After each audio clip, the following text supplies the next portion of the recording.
बहुत समय पहले की बात है। एक नदी के किनारे एक विशालकाय पेड़ था। उस पेड़ पर एक बुद्धिमान और खुशमिजाज बंदर रहता था। पेड़ पर रसीले और स्वादिष्ट फल उगते थे, जो बंदर का मुख्य आहार थे। बंदर पेड़ की शाखाओं पर उछल कूद करता, और जब भी उसे भूख लगती, वह पेड़ के फलों का आनंद लेता। वह अपनी जिंदगी से पूरी तरह संतुष्ट और खुश था। उसी नदी में एक मगरमच्छ भी रहता था। मगरमच्छ अपनी पत्नी के साथ नदी के पानी में तैरता और छोटी मछलियों और अन्य जलजीवों को खाकर अपना पेट भरता। एक दिन मगरमच्छ उस पेड़ के पास तैरते हुए आया और उसने पेड़ पर बंदर को देखा। मगरमच्छ को ये देखकर आश्चर्य हुआ कि बंदर कितने आनंद से फल खा रहा है। मगरमच्छ की लालच ने उसे बंदर से दोस्ती करने के लिए प्रेरित किया। उसने सोचा कि अगर वह बंदर से मित्रता कर लेता है, तो शायद उसे भी इन स्वादिष्ट फलों का स्वाद चखने को मिलेगा। मगरमच्छ ने पेड़ के पास आकर बंदर से कहा, हे मित्र, तुम इस पेड़ पर रहते हो और इन स्वादिष्ट फलों का आनंद लेते हो। क्या तुम मुझे भी ये फल खाने का मौका दोगे? बंदर स्वभाव से ही उदार और मित्रवत था। उसने तुरंत हाँ कहा और कुछ फल मगरमच्छ के लिए तोड़कर उसे देने लगा। मगरमच्छ ने उन फलों का आनंद लिया और अब वह प्रतिदिन बंदर के पास आने लगा। दोनों के बीच अच्छी मित्रता हो गई और वे एक दूसरे से बातें करते, हंसते और साथ में समय बिताते। समय बीतता गया और मगरमच्छ और बंदर की मित्रता और गहरी होती गई।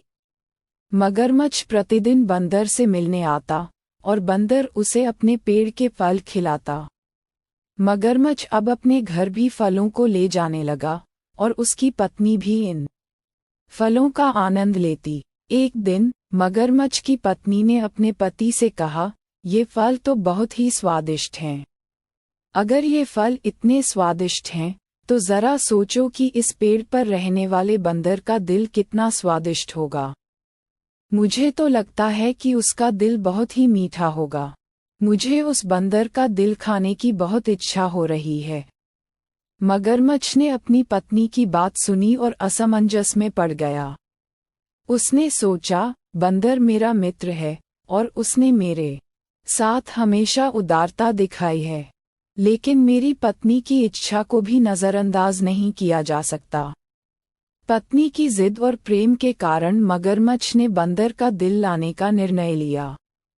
अगले दिन वह बंदर के पास गया और उससे कहा, मित्र, मेरी पत्नी ने तुम्हारे स्वादिष्ट फलों के बारे में सुना है और वह तुम्हें हमारे घर बुलाना चाहती है। क्या तुम मेरे साथ चलोगे? बंदर ने इस प्रस्ताव को खुशी खुशी स्वीकार किया, लेकिन उसने कहा, मैं पानी में तैर नहीं सकता। मैं तुम्हारे घर कैसे आ सकता हूँ? मगरमच्छ ने कहा, तुम मेरी पीठ पर बैठ जाओ, मैं तुम्हें आराम से नदी पार करवा दूंगा। बंदर मगरमच्छ की पीठ पर बैठ गया और वे नदी की ओर बढ़ने लगे। मगरमच्छ ने अपनी योजना के बारे में कुछ नहीं बताया। जैसे ही वे नदी के बीच में पहुंचे, मगरमच्छ ने अपने असली इरादों का खुलासा किया। उसने बंदर से कहा, मित्र, मेरी पत्नी तुम्हारे दिल को खाना चाहती है, इसलिए मैं तुम्हें यहाँ लेकर आया हूँ। ये सुनकर बंदर चौंक गया। वह समझ गया कि उसकी जान खतरे में है, लेकिन उसने अपनी बुद्धिमानी और सूझबूझ से खुद को बचाने का फैसला किया। उसने बिना घबराए मगरमच्छ से कहा, ओह, तुमने पहले क्यों नहीं बताया? मैंने अपना दिल तो पेड़ पर ही छोड़ दिया है। अगर तुम मुझे वापस ले चलो, तो मैं उसे तुम्हें दे दूंगा। मगरमच्छ को बंदर की बात पर विश्वास हो गया। वह तुरंत बंदर को वापस पेड़ की ओर ले जाने लगा। जैसे ही वे पेड़ के पास पहुंचे, बंदर तुरंत छलांग लगाकर पेड़ की ऊंची शाखा पर चढ़ गया। वहां से उसने मगरमच्छ से कहा, तुमने मुझे धोखा देने की कोशिश की, लेकिन मैं तुम्हारे झांसे में नहीं आया। मेरा दिल मेरे अंदर ही है और अब तुम मुझे नहीं पकड़ सकते।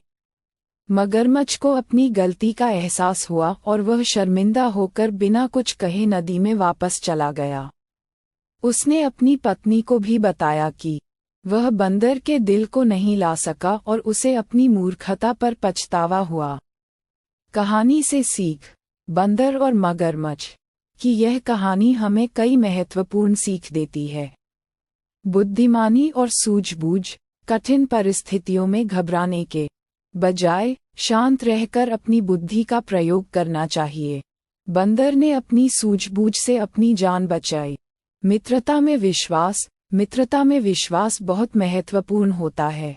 मगरमच्छ ने अपनी पत्नी की गलत इच्छाओं के कारण अपने मित्र के साथ विश्वासघात किया, जिससे उसने न केवल अपना मित्र खो दिया बल्कि खुद भी शर्मिंदा हुआ। लालच बुरी बला है। लालच हमेशा नुकसान पहुंचाता है। मगरमच्छ की पत्नी का लालच और मगरमच्छ की मूर्खता ने उन्हें नुकसान पहुंचाया। धोखे का परिणाम, जो लोग दूसरों को धोखा देते हैं उन्हें अंत में पछताना पड़ता है। मगरमच्छ ने धोखा देने की कोशिश की, लेकिन उसे अपनी गलती का एहसास हुआ। ये कहानी इस बात पर भी प्रकाश डालती है कि हमें अपने मित्रों के प्रति ईमानदार रहना चाहिए और किसी भी परिस्थिति में धोखा नहीं देना चाहिए। सच्ची मित्रता में कोई छल कपट नहीं होना चाहिए, और यदि हम किसी से सच्ची मित्रता निभाते हैं तो वही मित्रता हमें जीवन की कठिनाइयों से उबार सकती है।